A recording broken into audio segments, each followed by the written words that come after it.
जगदम्बा मैया। आज भगवान श्री राम जी मीठे मीठे बेरों को खा रहे हैं और जब प्रभु श्री राम जी मीठे मीठे बेरों को खाते सबरी माता बड़े प्रेम से बेरों को खिलाती है। फिर भगवान श्री राम जी से सबरी माता हाथों को जोड़कर कहती, प्रभु आपने मेरे हाथों के मीठे मीठे बेर खाए क्योंकि मुझे सेवा करना नहीं आता, मुझे पूजन पाठ करना नहीं आता, इसलिए आपने मेरे हाथों के जूठे बेर खाए। तो और लक्ष्मण जी क्या करते हैं, जब राम जी ने लक्ष्मण जी को बेर दिया तो लक्ष्मण जी नहीं खाए, लक्ष्मण जी बेर फेंके तो द्रोणागिरी पर्वत पर जाकर गिर महाराज। ये मैया जो दादी जगह सो रही है ना आपके बगल वाली, इनको जगाओ। ये कल भी अड्डा बना के बैठी थी, वो आज अड्डा बना के बैठी हुई। खोपड़िया इसे खपड़िया उसमें बांस के इसे ऐसे बांस पे रख लेती है। कल भी देख रहे थे, हम सोचे आज ना कहें, लेकिन ये अड्डा छोड़ दो, बीच में बैठा देंगे, बता रहे हैं बढ़िया अड्डा ढूंढ के आई हैं। कल भी वैसे सो रही, आज भी सोने को चालू करें। बोले उमापति महादेव की जय जय। सबरी मैया ने कहा कि प्रभु अधम ते अधम अधमाति नारी अतिन्ह मति मंद अघार। खुश रहिए कृष्ण रहिए। सबरी मैया ने कहा अधम ते अधम, नीच ते नीच, नीच ते नीच में नारी प्रभु, फिर भी मैं मंदमती वाली, कम बुद्धि वाली, सो आपने आकर मेरे हाथों से बेर खाए। भगवान ने कहा सुनो देवी, कह रघुपति सुनो भामिनी बाता, मान हुए भगति करना। बहन मैं केवल भक्ति का नाता मानता हूँ, मुझे अमीरी गरीबी गोरा चिट्टा काला से कोई लेना देना नहीं। कोई ज्यादा हमको धन दौलत से, जाति पाति से भी हमको कोई मतलब नहीं। जाति पाति कुल धर्म बढ़ाई और धन बल परिजन गुण चतुराई। जाति पाति कुल धर्म बढ़ाई, इस सबसे हम परे हैं, इनसे हमारा कोई लेना देना नहीं है। और भगतिहीन नर सोहई कैसा, जिस व्यक्ति के जीवन में भक्ति ना हो वो इंसान किस काम का, वो चाहे कितनी ऊंची जाति का क्यों ना हो, फिर वो मेरे लिए बेकार ही है।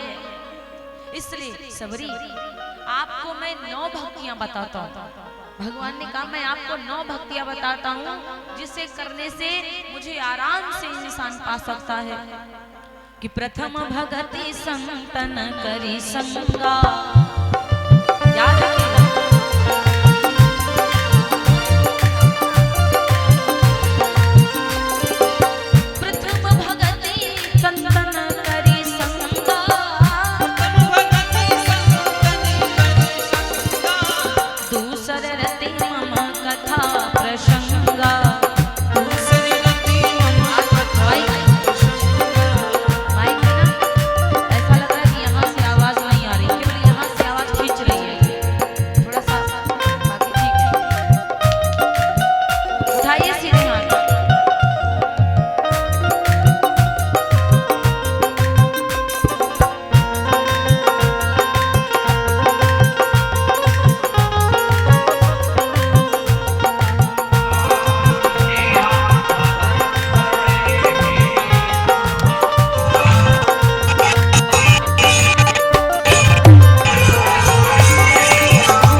भगवान राम जी ने सबरी माँ से कहा कि पहली भक्ति संतों का जो संग करता उसको मैं मिल जाता हूँ, और दूसरी भक्ति उसको प्राप्त होती है जो मेरी कथा को सुनता है, और तीसरी भक्ति उस व्यक्ति को प्राप्त होती गुरु पद पंकज सेवा, तीसरा भक्ति अमान, जो अपने गुरु के चरणों की सेवा करता है उसको तीसरी भक्ति प्रदान हो जाती है।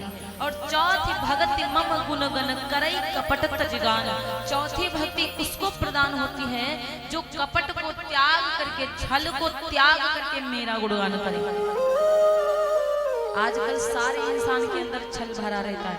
भगवान का गुणगान करने के लिए उनको बहुत कुछ चाहिए, तब जाकर भगवान का भजन करेंगे, वरना इसे भजन करने वाले नहीं है।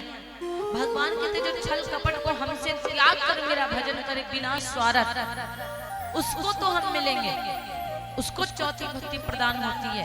और पांचवी सुनो कि मंत्र जाप मम दृढ़ विश्वासा, पंचम भजन सुबे।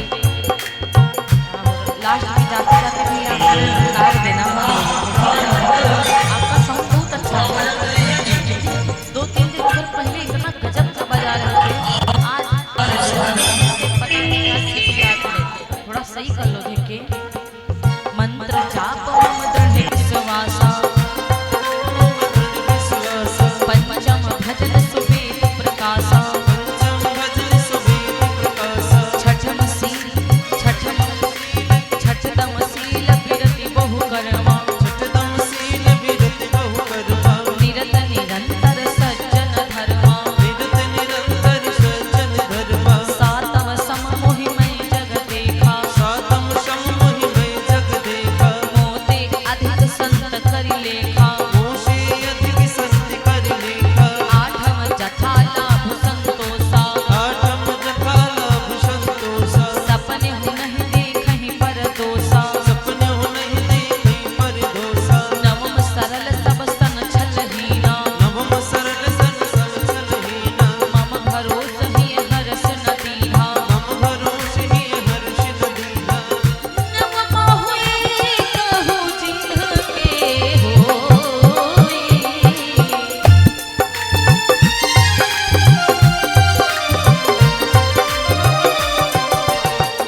नारी पुरुष सचराचर कोई, नारी पुरुष सचराचर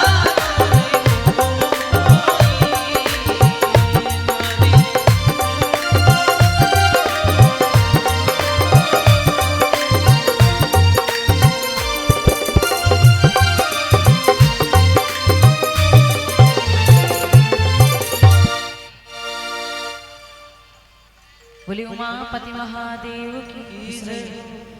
पहली भक्ति संतों का संग करना, और दूसरी भक्ति भगवान की कथा को सुनना, तीसरी भक्ति गुरु के चरणों की सेवा करना, जो गुरु के चरणों की सेवा करता है, और चौथी भक्ति जो कपट को कीड़ा हमको बहुत परेशान कर रखे है,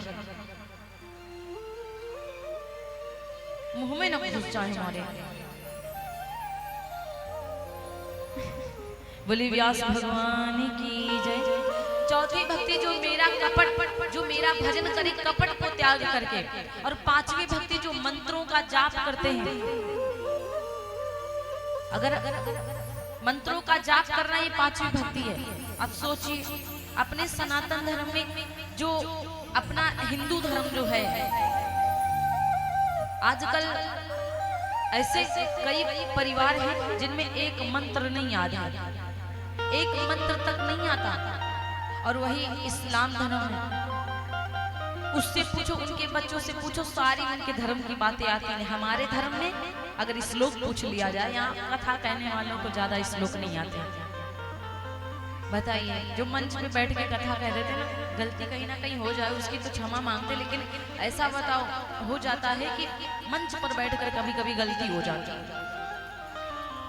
और नॉर्मल साधारण तो क्या देख रही, ऊपर मत देखो, नीचे देखो, नीचे अभी कथा सुनो, ठीक है? तुम मुंह बंद करके बैठो ताकि मुंह में कीड़ा ना जाए। हमको हमारी मजबूरी है।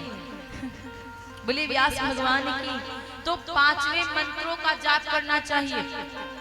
हनुमान जी के मंत्र का जाप करो, भोलेनाथ के मंत्र का जाप करो, सरस्वती माता के मंत्र का जाप करो, लक्ष्मी माता के मंत्र का जाप करो। तो अगर एक साधारण श्लोक पूछा जाए तो नहीं आता, तो महाराज अपने कहा जाता है कि भगवान बोले राम जी की पांचवी भक्ति उसको प्रदान होती है जो मंत्रों का जाप करे, लेकिन मंत्रों पर विश्वास करके। तब मंत्रों में बहुत शक्ति है, कोई करे तो कम से कम, कोई करता ही नहीं है। पांचवी भक्ति और छठतम शील विरति बहुकर्मा। छठी भक्ति उस व्यक्ति को प्रदान होती जिसके अंदर शील होता है, स्नेह होता है। आजकल मारने काटने में और अगर लड़ाई होने लग जाए तो कहाँ लाठी पड़ रही कोनो देख नहीं पड़ा है, खोपड़िए फूट जाएगी महाराज। तो ये सील अपने जीवन में लाइए, स्नेह लाइए, उसको छठी भक्ति प्रदान होती है। और सातवीं भक्ति उस व्यक्ति को प्रदान होती है जो व्यक्ति अच्छा है तो संसार को फिर अच्छा समझो। ये नहीं कि खुद गलत हो तो तुम दूसरों को भी गलत ही कह रहे हो, और आप गलत हो तो हो लेकिन संसार को गलत मत सोचो। और यदि आप भक्त हो तो सामने वाले को अपने से बड़ा भक्त समझो। ये मत समझो कि केवल हम भक्त हैं ये पागल है, नहीं नहीं, हम यदि भक्त हैं तो हमसे बड़े सामने वाले भक्त हैं, उसको सातवीं भक्ति मिलती है। सपने में भी जो किसी के प्रति दोष न देखे, सपने में भी किसी को गलत ना कहे, उसको आठवीं भक्ति प्रदान होती है। और नवीं भक्ति उस व्यक्ति को प्रदान होती जो छल से हीन होना चाहिए, अंदर छल नहीं होना चाहिए, कपट नहीं होना चाहिए, और भगवान पर विश्वास होना चाहिए। ये 9 भक्तियां हैं। लेकिन इन्हीं भक्तियों में से जरा सोच कर देखो, आजकल कौन सा ऐसा व्यक्ति जिसके अंदर छल कपट नहीं भरा है? कौन ऐसा व्यक्ति है जो 24 घंटे में नहीं तो लगभग सुबह शाम तो मंत्र का जाप करता होगा? अरे यहाँ आते नहीं होंगे तो करते क्या होंगे महाराज? कुछ ऐसे संत महंत की तो बात मैं नहीं कर रही हूँ, बहुत संसार में ऐसे जो करते हैं। लेकिन साधारण व्यक्ति जो किसान होता है, जो अपना कमाई केवल नॉर्मली साधारण अपने घर पे रहता है, उन लोगों को ये चीज सोचना चाहिए, हम परिवार वाले हैं, गृहस्थ हैं, तो इसका मतलब ये थोड़ी ना है कि हम भगवान को भुला जाएं, काम इतना हो जाए कि भगवान को भूल जाएं। ये बहुत गलत बात है। भगवान श्री राम ने सबरी को सारी बातें समझाते हैं और सबरी मैया से कहा, अरे भामिनी अब हम आगे को जा रहे हैं, यदि आपको आगे का रास्ता पता हो तो आप मुझे आगे का रास्ता बता दो। तो सबरी माता ने कहा, प्रभु आप आगे जाइए तो ऋषि मुख पर्वत मिलेगा, और ऋषि मुख पर्वत पर आपको सुग्रीव मिलेंगे, और आप सुग्रीव से मित्रता कर लीजिए जाकर। भैया बैकग्राउंड पे थोड़ा ध्यान दीजिए। तो महाराज कहा जाता है कि अब मैया इधर बातें करना बहुत बंद करो, आप लोग बहुत चिल्लाते हैं आप लोग भाई। महाराज तो कहा जाता है धीरे धीरे करके श्री राम जी लक्ष्मण जी अपना आगे को पहुंचे, और जब आगे पहुंचे तो लिखा है, आगे चले बहुरी रघुराया,